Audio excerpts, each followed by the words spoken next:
Sa pagpapatuloy ng pananatili doon nila Manong Buti, doon nila napag-alaman na kabilang din pala sa lahi ng mga Serena ang lalaking tumulong sa kanila. Yon ang tagagabay ng mga taong naliligaw sa lugar na merong pagnanasang makarating sa sinasabing kaharian. Bagaman hindi niya alam ang tunay na pakay nila Manong Buti, ramdam niya ang pagiging interesado nito sa kanilang tahanan. Matapos mailahad ng lalaki ang lahat ng kanilang dapat gawin, ipinagtapat nito sa kanila na hindi sila nito tatalikuran o iiwan. Ayon sa lalaki, sabay-sabay silang pumasok sa lugar, kaya na may sabay-sabay din silang lilisan roon.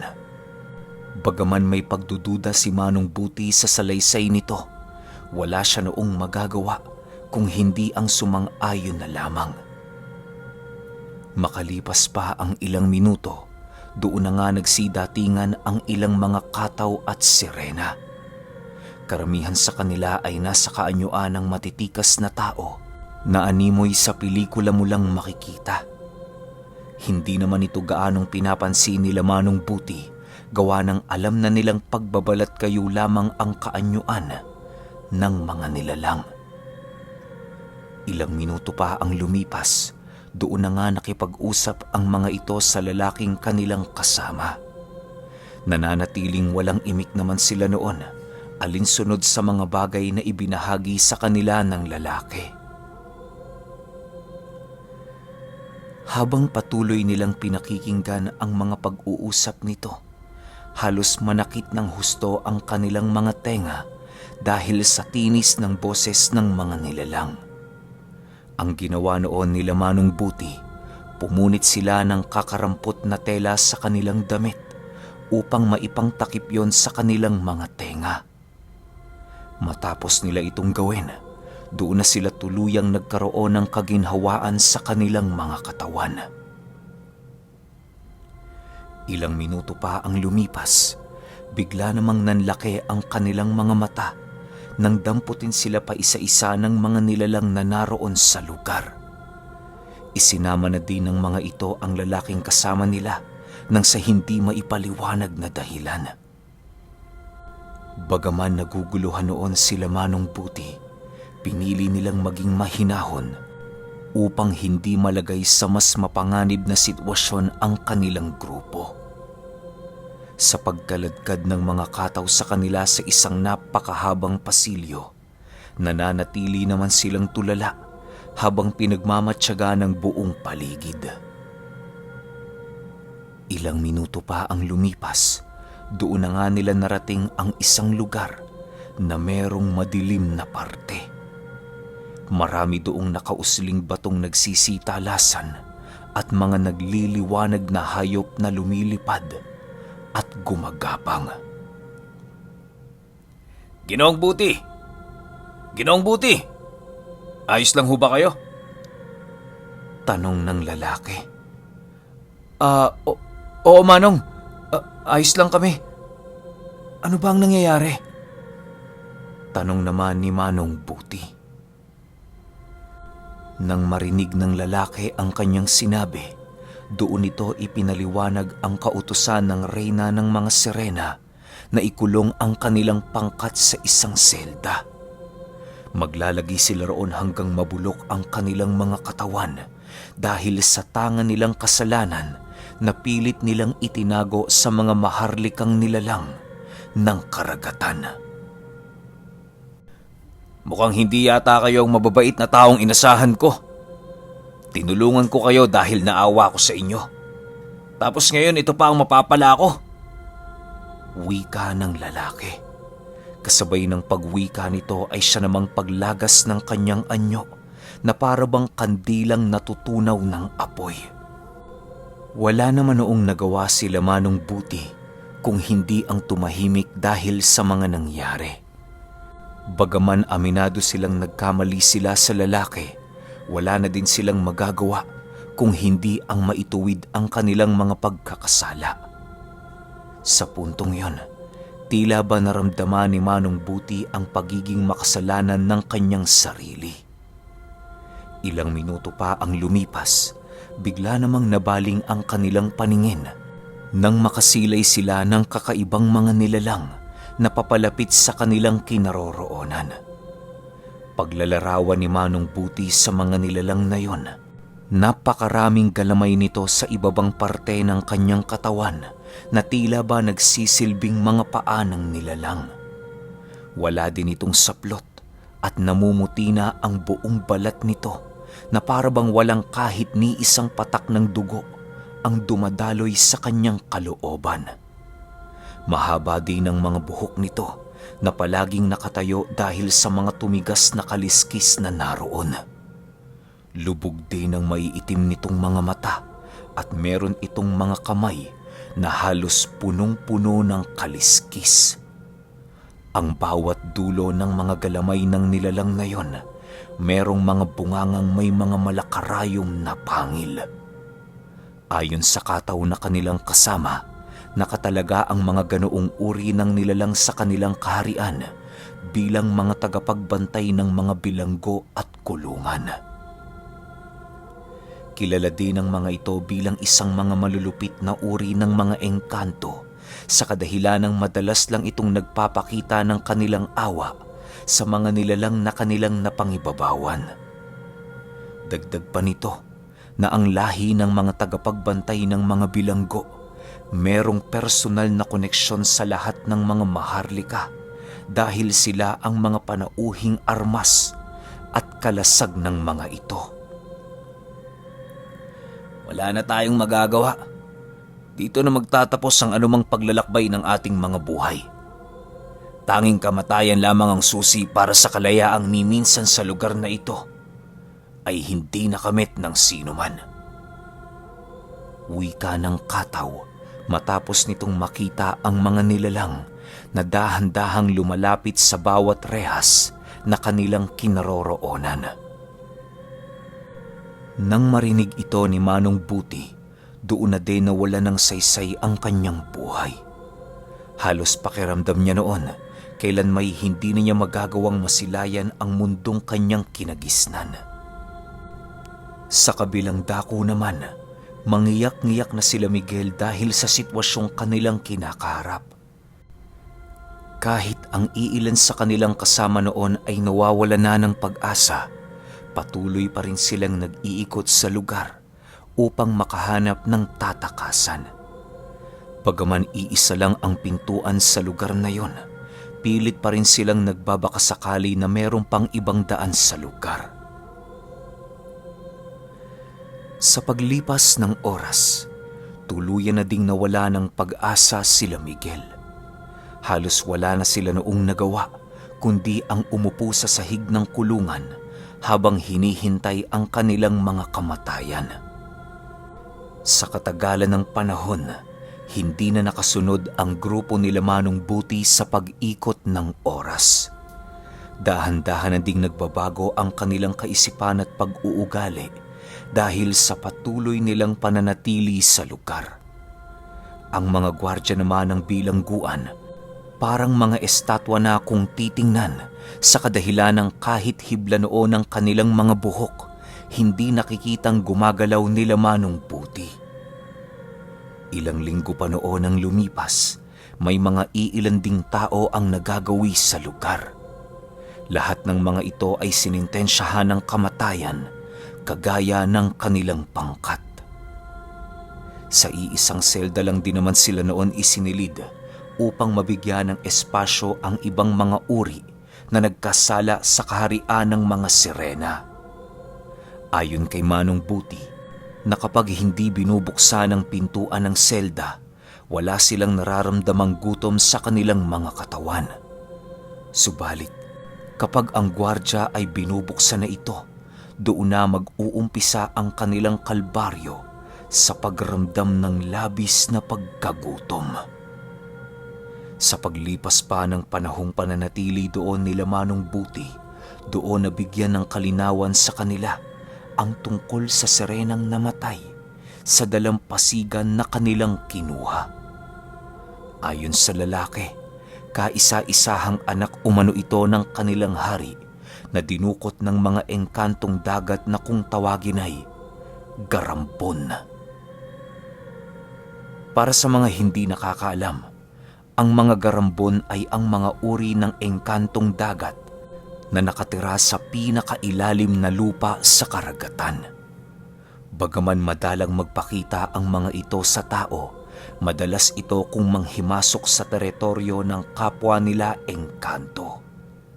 Ginagawa nila ang bagay na yon upang mas lalo pang iparamdam sa ibang uri na sila'y mga mapanganib at hindi marunong tumanaw ng kahit na anumang batas ng karagatan.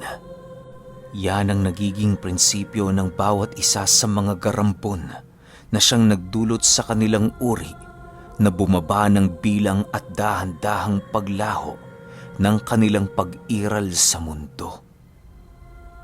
Bagaman halang ang kanilang mga kaluluwa, kilala ang mga garambon bilang mga malalakas na nilalang.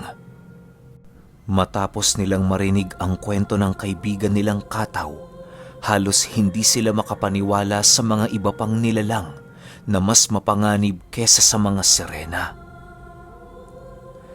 Ayon pa sa Kataw na yon, hindi lang sila ang pumapatay ng tao sa buong dalampasigan ng Santa Ana sa kadahilanang may iilan pang matataas na uri ang gumagawa ng mga bagay na ito.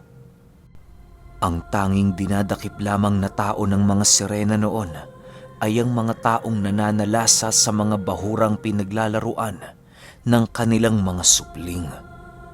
Kapag aksidenteng namamatay din ang mga kauri nila sa lugar na ginagambala ng tao, doon na nag-uumpisa ang kanilang paglilitis hanggang sa ipataw na nila ang parusa sa may sala. Matapos itong marinig nila Manong Buti, tila ba mas lalo pang naging malinaw sa kanila ang iba't ibang uri ng prinsipyo at mga nilalang na namamahala sa karagatan. Animoy ang kakarampot nilang kaalaman noon sa ikatlong mundo, unti-unti nang lumalawak dahil sa mga istorya at karanasan na patuloy na kinakaharap ng kanilang grupo. Matapos ang kanilang pag-uusap, balik na ulit sa karaniwan nilang ginagawa sa selda. Ilang minuto pa noon ang lumipas, bigla namang nasipat ni Manong Buti ang dahan-dahang pag-alis nila Miguel ng agimat na ibinigay sa kanila ng albularyo. Sa sobrang desperado na kasi ng mga ito, lahat ng bagay na inaasahan nila sa kanilang kaligtasan, iwinawaklit na nila at tuluyan na silang hindi naniniwala. Maging ang ama noon, kinuwestiyon na nila Miguel, gawa ng hindi sila nito nagagawang matulungan. Miguel, ano ba? Huwag mo ngang idamay ang Diyos dito. Wala siyang kontrol sa kung ano man ang ginagawa natin. Lahat na nangyayari ngayon sa ating grupo, tayo ang may sala. Huwag mong ibaling ang pagkakasala sa iba para lamang gumaan ang iyong damdamin. Wika ni Manong Buti. Nang marinig naman ito ni Miguel, agad naman siya nitong nilapitan habang patuloy na nanlilisik ang mga mata. Hinayaan lang naman ito ni Manong Buti sa kadahilanang nasa orihinal na pag-uugali na ito ng tao, lalo na sa mga sitwasyong nasa bingit na ng kamatayan. Ilang minuto pa noon ang lumipas, tuluyan na ngang nakalapit noon si Miguel sa kanya at kasabay nito ang pagwika ng, "Hanggang ngayon pa rin ba, Ginoong Buti? Nananalig ka pa rin sa kanya? Iniwan niya na tayo. Wala nang pag-asa para sa ating hinaharap." Kasabay ng pagwika ni Miguel ay siya namang pagmura niya ng napakalakas sa Diyos na minsan niyang hiningian ng gabay at tulong. Pinagsusumpa niya ito hanggang sa dumating ang puntong mapanghinaan na siya ng loob. Maya-maya pa, bigla namang natigilan noon ang kanilang grupo nang maramdaman nila ang paglitaw ng 5 demonyo sa harapan ng kulungan. Nang maramdaman ito ng mga gwardyang namamahala sa lugar, agad naman sila nitong nilapitan, subalit sa kasamaang palad, bigla itong nag-anyong usok at dahan-dahang pumasok sa seldang kinaroroonan nila Manong Buti. Kisap mata lamang noon ang naging pagitan nang pumasok ang mga itim na usok na yon sa apat niyang nakatayong kasama. Tanging ang pinasukan lamang doon ng mga demonyo ay ang mga kasama ni Manong Buti na tuluyan ng nahulog ang kanilang mga sarili sa kasamaan. Matapos ang mga pangyayaring yon, bigla namang nasipat ni Manong Buti sila Miguel na dahan-dahang nag-iiba ang kanilang mga aksyon. Sinubukan pa nitong pigilan ng mga gwardya, subalit hindi nila nagawang mapangibabawan ang mga demonyong nananahan sa mga mortal nitong katawan. Ilang minuto pa noon ang lumipas, bigla namang napatayo ng normal sila Miguel at kasabay nito ang paglabas ng mga itim na usok sa kanilang mga bunganga. Namumula na din noon ang kanilang mga mata at halos mabali na ang kanilang mga galamay dahil sa pagpupumilit nitong paghaba.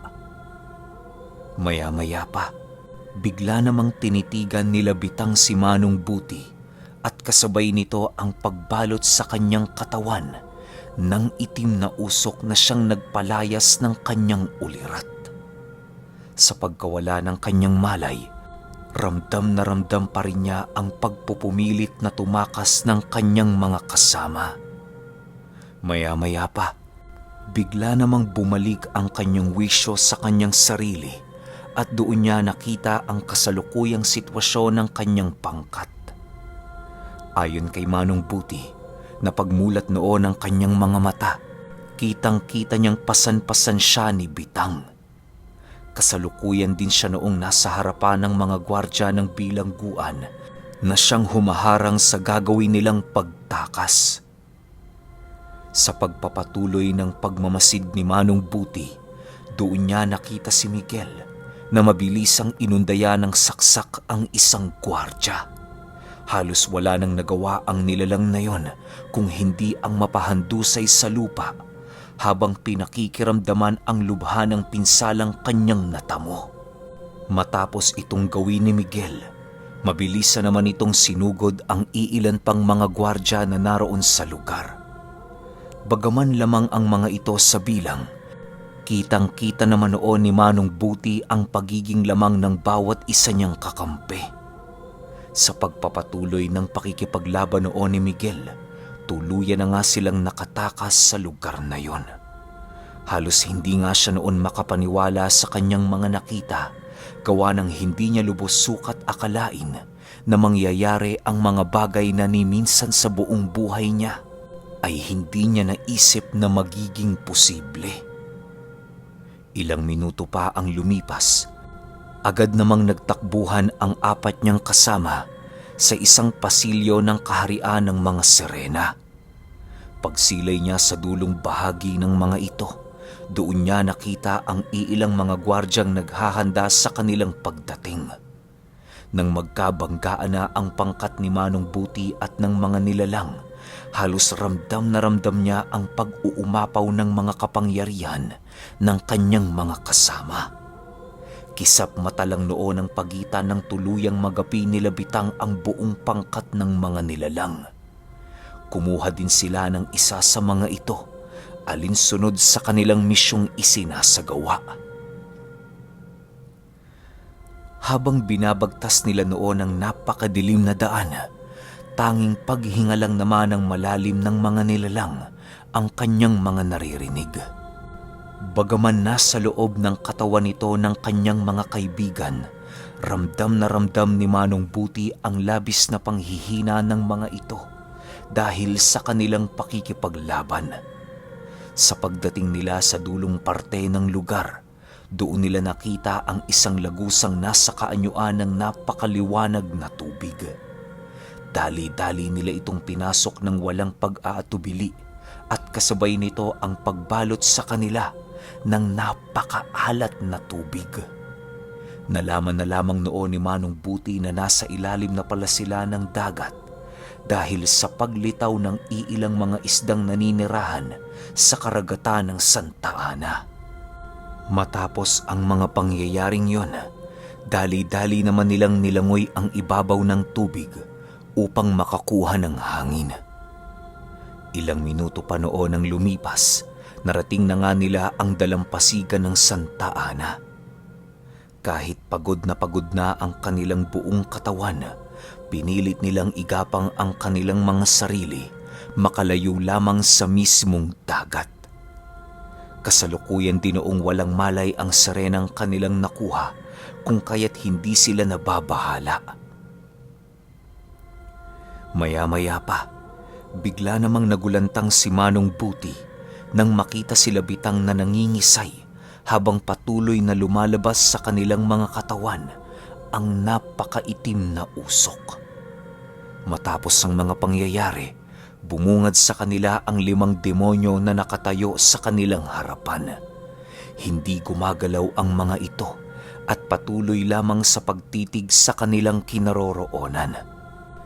Pagbalik ng ulirat noon nila Miguel, agad din namang naglaho ang mga ito na para bang pula. Sa puntong yon, ninais na munang itago ni Manong Buti ang kanyang mga nakita nang sa gayoy magawa na nilang makalayo sa lugar ng Santa Ana. Habang naglalakad sila noon sa lugar, pilit naman nilang pinapasan ang serenang wala ng malay. Isinilid nila yon sa isang sako na hindi mo makikita kung ano ang nasa loob nito kapag hindi mo yun bubuksan. Sa pagdating nila sa sentro ng baryo, tumambad sa kanila ang kanilang kakilalang nakikipag-inuman sa mga tambay doon sa lugar. Pagsilay nito sa kanila, agad naman sila nitong nilapitan habang nagwiwika ng, Buti! Kayo ba yan? Ilang buwan ako naghintay sa inyo dito ah. Saan ba kayo pumunta? Kasabay ng pagwika nito, ay siya namang mabilisang pagkalas sa kanya ng kalasingan dahil sa mga nangyari. Noong ding mismong gabing yon, ninais na nilang maglakbay pabalik ng Maynila upang masigurong hindi na sila masusundan ng mga sirena. Bago nila nilisan ang Santa Ana, kitang-kita nila ang isang dambuhalang pugita na naglalakbay sa karagatan na para bang hinahanap sila nito. May iilan din noong kataw ang nasipat nila sa ibabaw ng dagat na nakatayo habang may kung anong liwanag itong nililikha sa dagat. Dahil sa mga pangyayari, ninais na lamang nila Manong Buti na huwag pansinin ang mga bagay na yon upang makauwi ng ligtas sa kanilang mga tahanan. Sa ilang araw nilang paglalakbay patungong Maynila, naging palaisipan naman kila Bitang ang mga nangyari. Wala kasing maalala ang mga ito na para bang nabura sa kanilang mga isipan kung ano ang kanilang naging karanasan.